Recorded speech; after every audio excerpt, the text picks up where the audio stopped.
6 a.m. on the West Coast, 9 a.m. on the East Coast of America, 2 p.m. in London, 7:30 in Mumbai, India, 11 p.m. in Kyoto, Japan, and here in Malaysia, it is persistently 1984. I'm Jay Sheldon, and I'm not wearing pants. Welcome. Hello, Facebook Live, YouTube Live, Twitch.tv, and Rumble.com. We are back live on Rumble, and I think we're okay. We're lag department, not too bad. Facebook, YouTube, Twitch, all great. For some reason, Rumble has a lag problem, but at the moment, we're okay. It's Monday. Oh, what a Monday. I spent most of it in bed. I won't get into it, but I had a procedure this morning medically, and it made me very tired the whole day. So I've just kind of been chilling. It's going to take me another day or so, and then I'll get back in the swing of things and be back to life again. But we make the commitment here Monday, Wednesdays, and Saturdays to do a live show, and we're going to do it come hell or high water. So we're back, we're here, we're live. Thank you for watching live. And if you are listening on the podcast, welcome to you. We are a podcast, the audio part of our show. A lot of what we do is visual, so we always encourage you to check out the video stream if you want to see what we're talking about. We always include the links to the articles that we discuss in our show notes. You'll find them down below. So you can go directly to the articles and the posts and check it out for yourself. But thank you to the folks across the globe who download and subscribe to our podcast 3 days a week here. And we really do appreciate your participation. Luna Amethyst, where have you been? It is good to see you. Hey, good that you made it. All right. I see you posting a lot on social media, but nice to have you back in the live stream here from the United States of America. Work and forgetting. Well, forgetting is trying hard to forgive you for forgetting. You're going to set a reminder on your Alexa or something. But work, forgivable. We'll forgive you for the work part. By the way, we changed our lighting in the studio tonight. What do you think? I went all purple. Of course, I got my rainbow in the back, but the batteries are new, so it's over bright. Once they die down a little bit, you'll be able to see the colors. But we changed from the red and the blue to an all purple background. So time zone change messed me up. Yeah, we don't do that here. It's always the same time. But it does mess me up because then I've got to figure, normally when it's not daylight savings time, the East Coast, which is where most of my friends are up and down the East Coast, are 12 hours behind. So I know if it's 3 minutes after 10 p.m. here, it's 3 minutes after 10 a.m. there. But then when you get that hour difference, it's like 11 hours or is it 9? And I forget, and it's like, got a new phone. Good to hear. Hope it's a high-tech one. Made both your phone backgrounds Tati. Tatiana from No Straight Roads, for those of you who don't know. Now, that is fantastic. All right, cool beans. We got a lot going on tonight. We have a lot to talk about, including proof of a parallel universe? Huh? Yeah. Look, I'll bring you the news. You do with it what you will. But we'll see coming up in just a bit. Possible proof. And I think this is from NASA. So, made your ringtone her battle theme. Good for you. All right, let's get into the usual start of our show here, and that is, of course, an update on this little girl. Miko update. Miko. Miko update. Baby. Yeah, she's great. We had if you did not see it, please check out our last stream. Check out the video, and check out the pictures because we spent Saturday evening at the beach on the west coast of peninsular Malaysia. And it was amazing. Beautiful beach, beautiful sunset. A group of about 5 or 6 Shiba owners all got together. We're all friends, and we met there. We took our little boys and girls out on the beach. It was low tide, so we were able to walk way out. I shared all those pictures on the last stream. I'm not going to bore you with my baby pictures again, but she's doing great. She's feeling great. And my doggo Rocco had to go back to my dad. Oh, I'm sorry about that. I hope he's doing well. By the way, at the end of the stream tonight, just before our classic book, A Christmas Carol, I have got something to share that made me cry. And I hope I can get through it reading it again without the tears. But if you have recently lost a dog, this will be very meaningful for you. And I know, Luna, your dog went back to your dad. You didn't lose him permanently, but yeah, you have your cat, and that makes you feel better. Good, good. But anyway, if you have, we'll talk about it at the end of our stream. It's very meaningful and it's absolutely beautiful. I'll actually be cutting this up also as one of our Not Wearing Pants shorts. And we'll feed that out there on our social media platforms. So yeah, we will have that for you coming up towards the end of the stream. But this was part of our headline tonight, and it is from autodailies with a Z.com. The link is in the show notes, and the headline is NASA just detected a parallel universe where time runs backwards after an experiment in Antarctica. Whoa. Seriously. Antarctica, ground zero for theories and experiments nowadays. Most of the shocking discoveries of our generation were all made in Antarctica, and the more we look into it, the stranger the land becomes, and the less we know about it. Ghost particles erupting from Antarctica. Recently, NASA conducted an experiment on the premises of Antarctica, which actually brought back a ton of proof that supports the theory of a parallel universe, parallel to our universe, that, unlike ours, runs on different laws of physics. This is weird. To be precise, this NASA themselves confirming this. It is them, they state the parallel universe is unlike anything that we've ever seen or heard before, and that time itself seems to run backwards in it. The idea of parallel universes has been around for a long time. 1952, a group of physicists brought forth a theory of a parallel universe. Seems pretty far-fetched at the time. For all we know, with time, any theory could become a fact.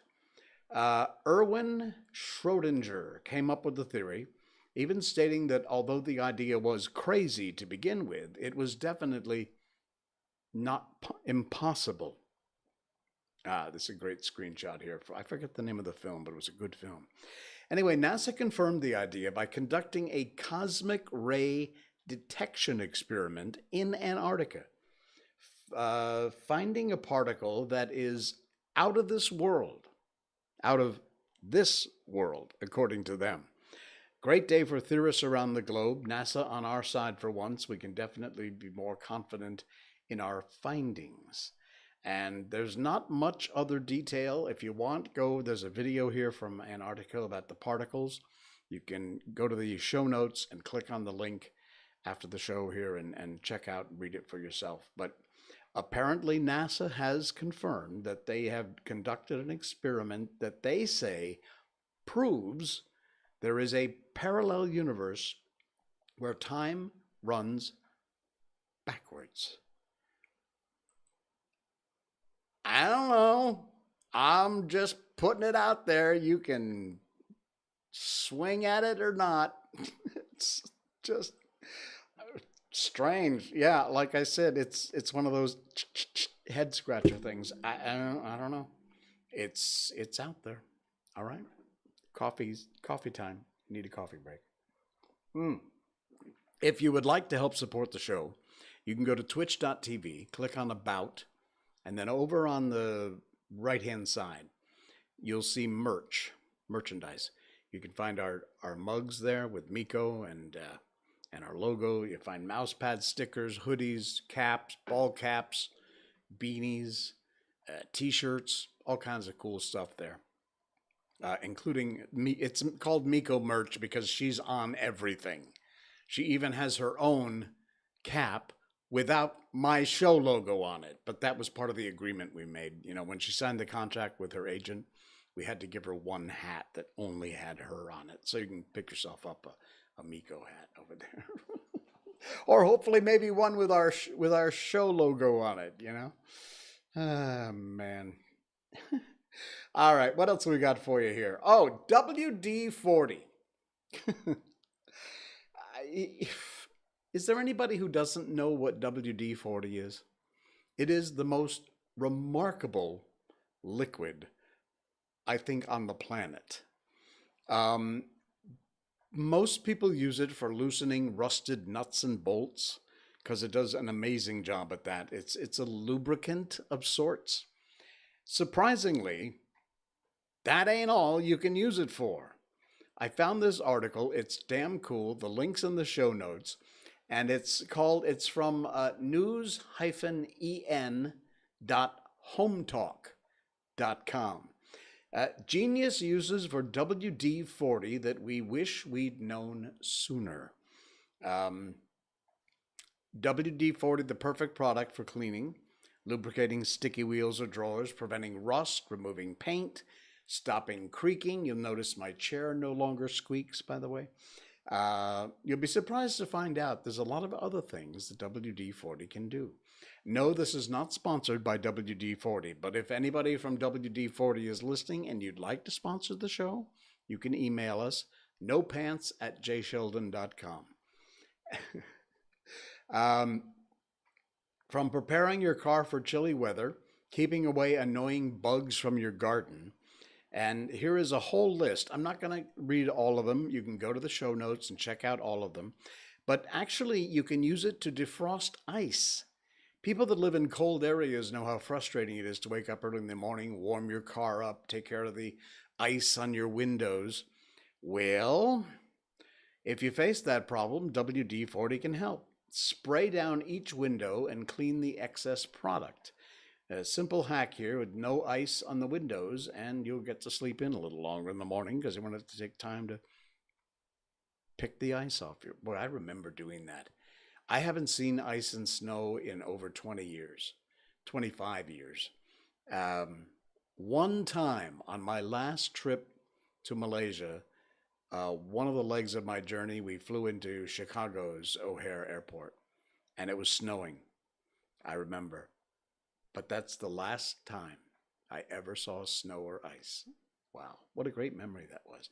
Anyway, you can also use it to remove crayon marks. If you've got kids or childish adults, maybe they've done some artwork on the walls you'd like to get rid of. It will work on crayons, no problem. Instead of spending your valuable time scrubbing away with sponges and paper towels, WD-40. Spray it over the marks, wait a few seconds, and some gentle washing with a rag, and boom, the crayon marks are gone. Very cool idea. Here's one I didn't realize, although it makes sense. You get gum on the bottom of your shoes, especially like sports shoes or something. They've got all the treads in there. Assuming it will come off on its own is not the right approach. WD-40 spray it around the area, and let it sit for a bit, and the gum will pop right off. Very cool idea. Uh, Fishing lures. I used to fish when I was a kid, but I never actually used fishing lures. You'd be surprised to know WD-40 can help you catch fish. You can't use the product as bait.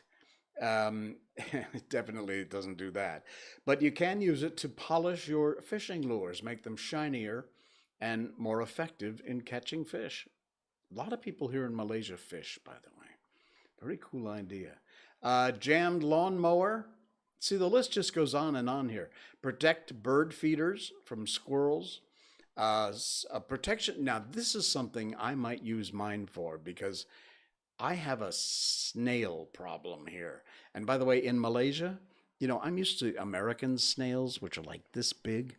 We've got snails big as a house cat around. No, not that big, but they are freaking huge. They're big, luggy snails. Anyway, spraying WD-40 around the outside of the pot. I don't know if it's because they'll slip, can't get in, but apparently that's a solution to snails and slugs on your plants. I would be really careful about getting the overspray on the plants. That's likely not good. But like in this picture here, if you spray around the outside of the container, apparently it will help you get rid of slugs and snails. What a cool idea. Anyway, there's a whole bunch more. There's a ton of them in there. Check out the article. It's in our show notes. It's from news-n.hometalk.com. And very cool. That's the kind of weird crap we do on this show. We're not a controversial show necessarily. We do occasionally cover one controversy or two. But for the most part, I just come on and share you all the weird crap I find on the internet that is either funny or fascinating or poignant. And we pass it along to you. Speaking of poignant, oh man, what a story. I saw this earlier this week and I saved it to share it with you guys. This is incredible. It's from upworthy.com. Again, links in the show notes. 13 truck drivers side by side in the middle of the night to save a life. Take a look at this. Is an actual screenshot of a highway overpass and 13 tractor trailer rigs, truck drivers, box trucks, tractor trailers, who stopped underneath this bridge. Now, why did they do that? Because around 1 o'clock, semi-truck drivers in the Oak Park area of Michigan got a distress call from area police. An unidentified man was standing on the edge of a local bridge, apparently ready to jump onto the freeway below. Those drivers then did something amazing. They raced to the scene to help, lined up their trucks under the bridge, providing a relatively safe landing space should the man jump. Fortunately, he did not.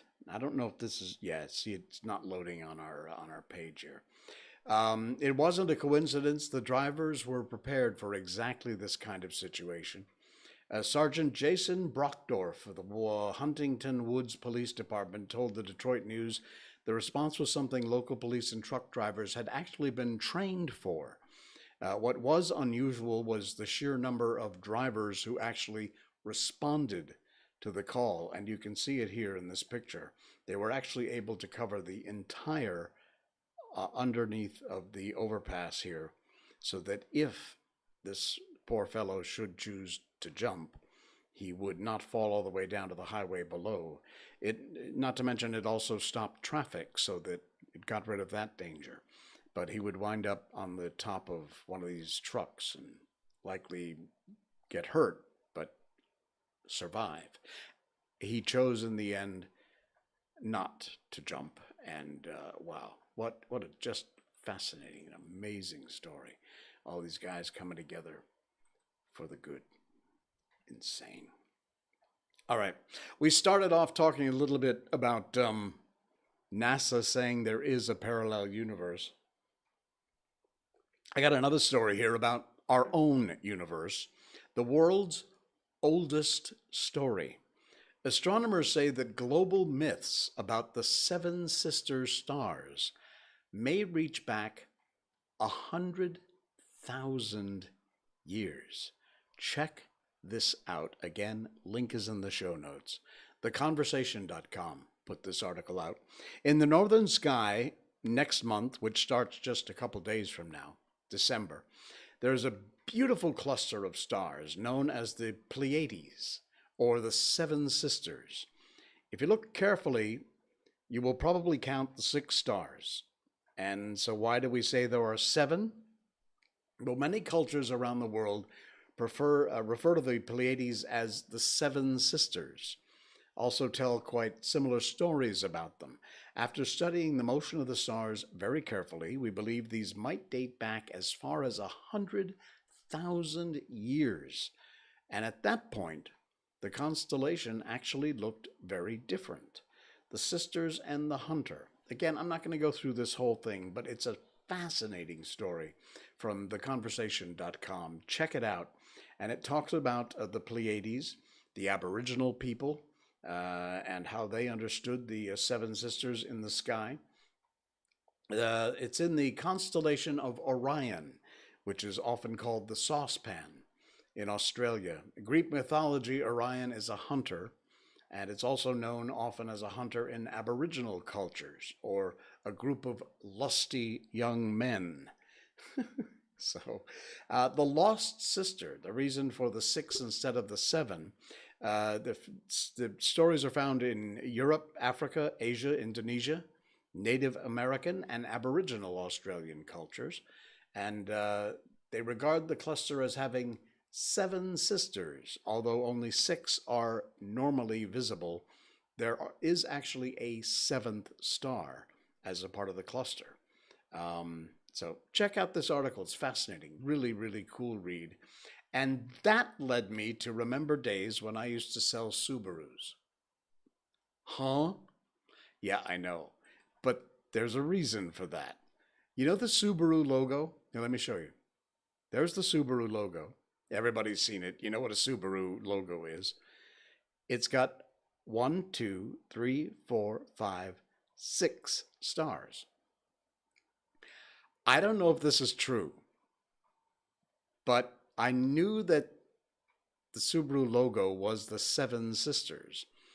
And I asked someone at corporate headquarters in Cherry Hill, New Jersey, at a conference once, why are there only 6 stars in the Subaru logo when it's the Pleiades, the 7 sisters? The answer I got was the 7th sister is the car. Ha! Nice marketing, Subaru. So there you go. Yeah, Subaru, the automotive manufacturing division of Japan, Fuji Heavy Industries conglomerate. But the Subaru logo is indeed the Pleiades, the 7 sisters, although there are only 6 stars, and the 7th is the car. Oh, man, I'm telling you. All right. I got one more to go, and then we're going to get on with our book, Charles Dickens' Christmas Carol. We're getting through it as we head into the holiday season. It's already the holiday season. It's after Thanksgiving, so right up to Christmas, it's the holiday season.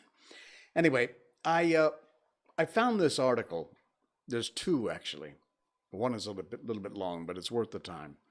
And I will tell you, I've had dogs throughout my life. I had a beagle when I was a very, very, 1-2-year-old baby. A beagle. I had a golden retriever named Boy. They all passed. It bugged the hell out of me when they passed. I had a Shar-Pei back in Connecticut. Yoshi was his name, and he passed away several years ago. I had a Chihuahua, which was the runt of a litter. And Chihuahuas anyway are small, and because this was a runt, it was even tinier. But this little girl ran the house. Her name was Sisi, S-I-S-I, as in yes, yes. When all those animals passed, It was a devastating time. I mean, we love our fur kids. And two stories came up, which now that I have Miko, and I think about the day that might come, I don't know who's going to go first, her or me. But I'll just be honest with you. It upsets me a lot when I think about it. Consequently, I try not to think about it. But occasionally I'll see stories like this, which really kind of get me right in the heartstrings. This person posted this picture of a half a bowl of dog food and wrote this story. Apparently true. We have only one food bowl for my two labs, Labrador retrievers. And my dog Stitch trained my other dog, Cookie, to only eat half of the food that's in the bowl. So ever since she was young, she knew to leave half of the food so Stitch can have some. He liked to make sure she would eat. Well, Stitch recently passed away. And this is Cookie's first time alone. So since Stitch is gone, I've been feeding Cookie less food. And before I went to bed, I wanted to check to see if she had eaten. So I did. And she still left half her food so Stitch can eat. Man, that's amazing. Absolutely incredible. Dogs have a heart, my friends. There is no doubt about it. That's incredible. All right. And finally, this may help if you are in the situation where you have lost a fur kid. It's an article, a writing from Kenneth Walker. I believe I shared this on my Facebook page, but anyway, the link is in the show notes. Maybe clip it and paste it, send it to some friends, maybe if they have that horribly sad experience. But it's brilliant, and it deserves some airtime. Old dogs don't die. They can't. They've merely run on up ahead. They're waiting for us just out of sight. Close your eyes late at night, and you may smell his musky odor or perhaps hear his shuffle from the next room. Pay attention, and you may feel his nose on your hand or the back of your calf. When your final day comes, you can go on to meet him. He's never really left you. He never will. And when you close your eyes for the last time, you'll open them again to be met with his bright eyes and wagging tail. Old dogs don't die. At least, not those dogs who take the biggest chunks of our hearts with them when they leave us. Those dogs are inextricably part of our souls, and they go with us wherever we are. Though we may not see them, we know they're there because our heart is still beating. We still breathe. And those of us who've been truly touched by a good dog knows our lives really started the day we met them. Magnificent dogs don't die. They shepherd our dreams and only allow the good ones through the gates of our consciousness. They watch over us as much as they did in life. And that moment when we step just barely outside of death or disaster, it's because they moved our feet or they stopped short in front of us, just like they did in life. You see, a good dog is something only given to a very few people. They are a gift from the universe. And though they're with us only a short time, they never really leave us. Their loyalty and love perfected, and once we're graced with that sort of love, we can never lose it. We merely lose sight of it for a time, and that's our fault. For how can love like that ever truly go away? It can't. It can't, and it never will. For these brave souls trade their hearts for ours. and they beat together beyond sickness, beyond death. They are ours, we are theirs, for every sunrise and every sunset, until the sun blazes its last, and we, once again, join the stars. That was written by Lee Curtis, a canine companion dog trainer from Port Jervis, New York. That's amazing. Wow. All right. Yeah. Brings a tear. Incredible. All right. Let's move on over to our book, shall we? We have been reading from Charles Dickens' A Christmas Carol, and we're going to continue doing that. We were up to the Ghost of Christmas Future in our last live stream, and Scrooge had been seeing some folks from the future, and he couldn't quite figure out who or what they were talking about. Somebody who'd passed away that nobody seemed to care. And so the Ghost of Christmas Future continues. He looked about in that very place for his own image, but another man stood in his accustomed corner, and though the clock pointed to its usual time of day for being there, he saw no likeness of himself among the multitudes that poured in through the porch. It gave him little surprise, however, for he'd been revolving in his mind a change of life, and thought and hoped he saw his newborn resolutions carried out in this. Quiet and dark beside him stood the phantom, with its outstretched hand. When he roused himself from his thoughtful quest, he fancied from the turn of the hand that its situation in reference to himself, that the unseen eyes were looking at him keenly. It made him shudder and feel very cold. They left the busy scene and went on to an obscure part of town where Scrooge had never penetrated before, although he recognized its situation and its bad repute.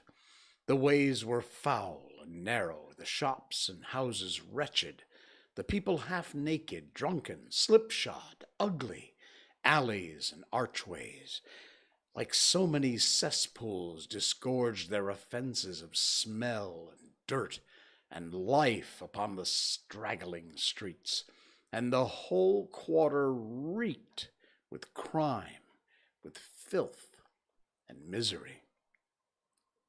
Far in this den of infamous resort, there was a low-browed beetling shop below a penthouse roof, where iron, old rags, bottles, bones, and greasy offal were bought. Upon the floor within were piled up heaps of rusty keys, nails, chains, hinges, files, scales, weights, and refuse iron of all kinds.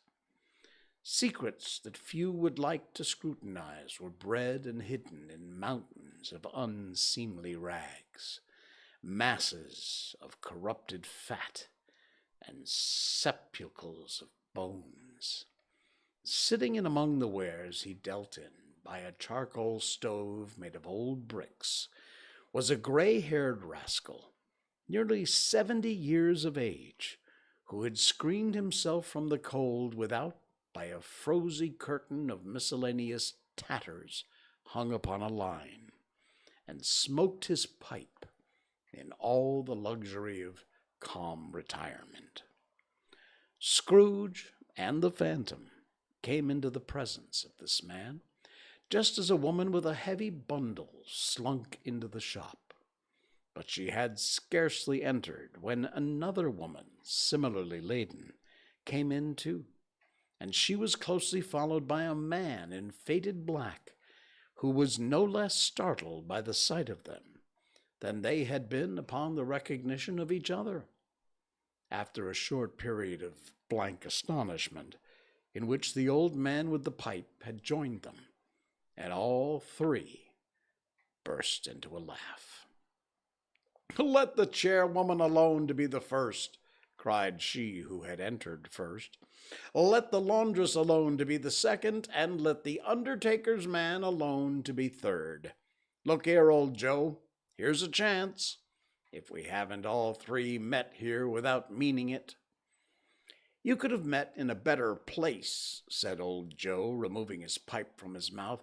"Come into the parlor. You were made free of it long ago, you know, and the other two aren't strangers. Shop till I shut the door of the shop. Ah, how it reeks! There ain't such a rusty bit of metal in this place as its own hinges. I believe, and I'm sure there's no old such bones here as mine. We're all suitable to our calling.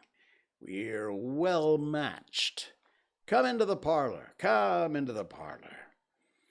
Well, the parlor was a space behind the screen of rags. The old man raked the fire together with an old stair rod, and having trimmed his smoky lamp, for it was night, with the stem of his pipe, put it in his mouth again. While he did this, the woman who had already spoken threw her bundle on the floor, sat down in a flaunting manner on a stool, crossed her elbows on her knees, and looking with a bold defiance at the other two. "What odds, then? What odds, Mrs. Dilber?" said the woman. "Every person has a right to take care of themselves. He always did."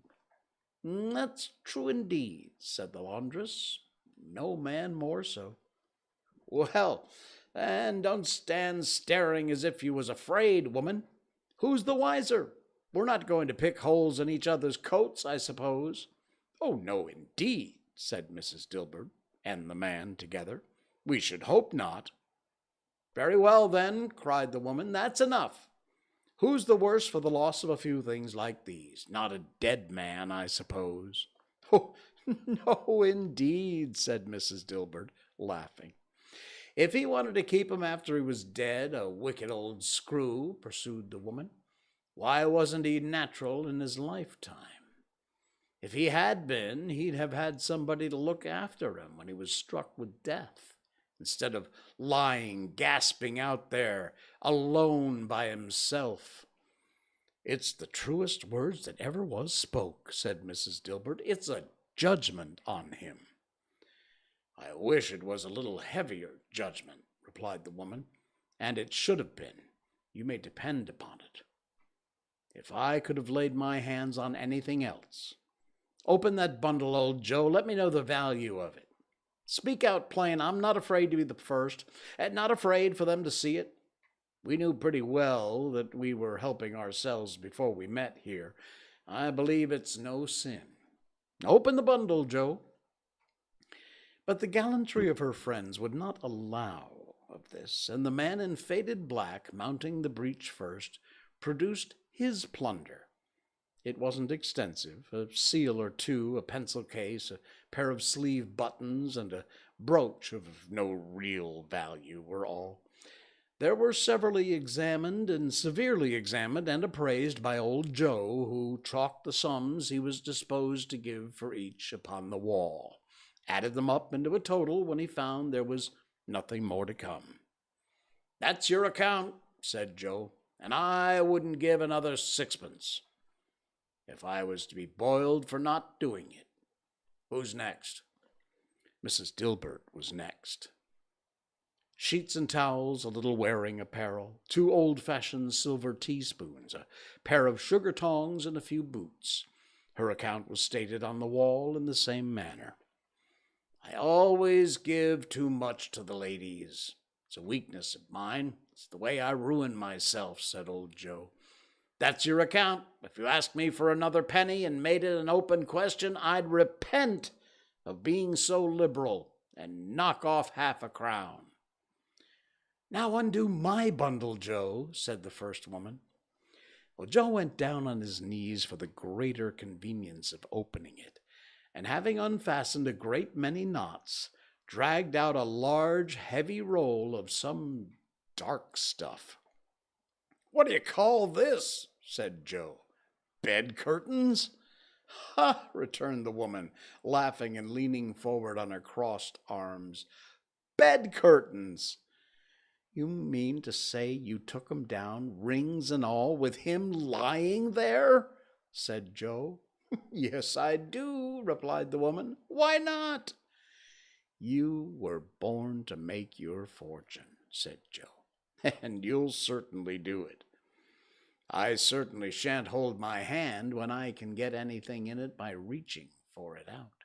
For the sake of such a man as he was, I promise you, Joe," returned the woman coldly. "Don't drop that oil upon the blankets now."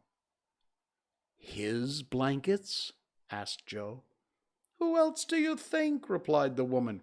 "He isn't likely to take a cold without 'em, I dare say." "I hope he didn't die of anything catching. Ugh," said old Joe, stopping his work and looking up. Don't be afraid of that," returned the woman. "I ain't so fond of his company that I'd loiter around him for such things, if he did. You may look through that shirt till your eyes ache, but you won't find a hole in it, not a threadbare place. It's the best he had, and a fine one, too. They'd have wasted it if it hadn't been for me." "What do you call wasting of it?" asked old Joe. "Putting it on him to be buried in, to be sure," replied the old woman with a laugh. "Somebody was fool enough to do it, but I took it off again. If calico ain't good enough for such a purpose, it isn't good enough for anything. It's quite as becoming to the body. He can't look uglier than he did in that one." Scrooge was listening to this dialogue in horror. As they sat grouped about their spoil, in the scanty light afforded by the old man's lamp, he viewed them with a detestation and disgust which could hardly have been greater, though they had been obscene demons marketing the corpse itself. "Ha!" laughed the same woman when old Joe produced a flannel bag with money in it, told out their several gains upon the ground. "This is the end of it, you see. He frightened everyone away from him when he was alive to profit us when he was dead. Ha!" "Spirit!" said Scrooge, shuddering from head to foot. I see! This case of this unhappy man might be my own. My life tends that way now. Merciful heaven, what is this?" He recoiled in terror, for the scene had changed, and now he almost touched a bed, a bare, uncurtained bed, on which, beneath a ragged sheet, there lay something covered up, which, though it was dumb, announced itself in an awful language. The room was very dark, too dark to be observed with any accuracy, although Scrooge glanced round it in obedience to a secret impulse, anxious to know what kind of a room it was. A pale light, rising in the outer air, fell straight upon the bed, and on it, plundered and bereft, unwatched, unwept, uncared for, was the body of this man. Scrooge glanced towards the phantom. Its steady hand was pointed to the head. The cover was so carelessly adjusted that the slightest raising of it, the motion of a finger upon Scrooge's part, would have disclosed the face. He thought of it, felt how easy it would be to do, and longed to do it, but had no more power to withdraw the veil than to dismiss the spectre at his side. Oh, cold, cold, rigid, dreadful death! Set up thine altar here, and dress it with such terrors as thou hast at thy command. For this is thy dominion. But of the loved, revered, and honored head thou canst turn one hair to thy dread purposes, or make one feature odious. It is not that the hand is heavy and will fall down when released. It is not that the heart and pulse are still, but that the hand was open, generous, and true. The heart brave, warm, and tender, and the pulse a man's. Strike, shadow, strike, and see his good deeds springing from the wound, to sow the world with life immortal.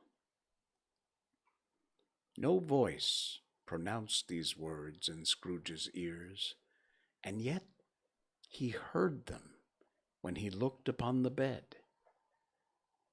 He thought, if this man could be raised up now, what would be his foremost thoughts? Avarice, hard-dealing, gripping cares? They'd have brought him to a rich end, truly. He lay in the dark, empty house with not a man, a woman, or a child to say he was kind to me in this or that, and for the memory of one kind word, I will be kind to him. A cat was tearing at the door, and there was a sound of gnawing rats beneath the hearthstone. What they wanted in the room of death, and why they were so restless and disturbed, Scrooge did not dare to think. "Spirit," he said, this is a fearful place. I am leaving it. I shall not leave this lesson. Trust me. Let's go."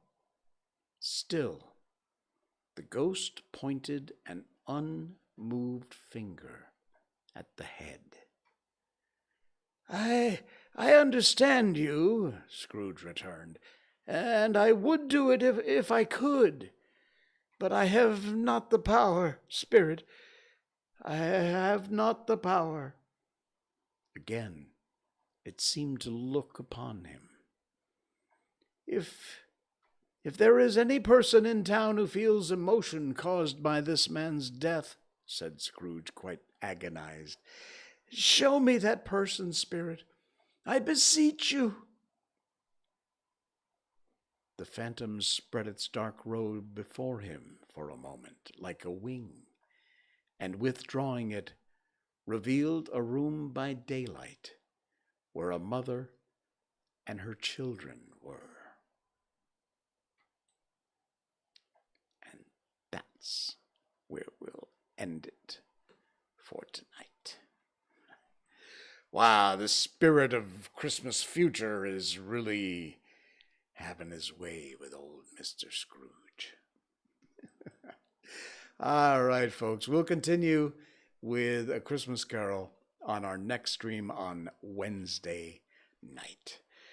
Thank you very much for coming along for the ride. Thank you for listening in on the podcast. All the links to things we talked about tonight are in the show notes down below, and we appreciate your downloads, subscribes, likes. It all helps. Until next time, I'm Jay Sheldon. I'm not wearing pants. Good night.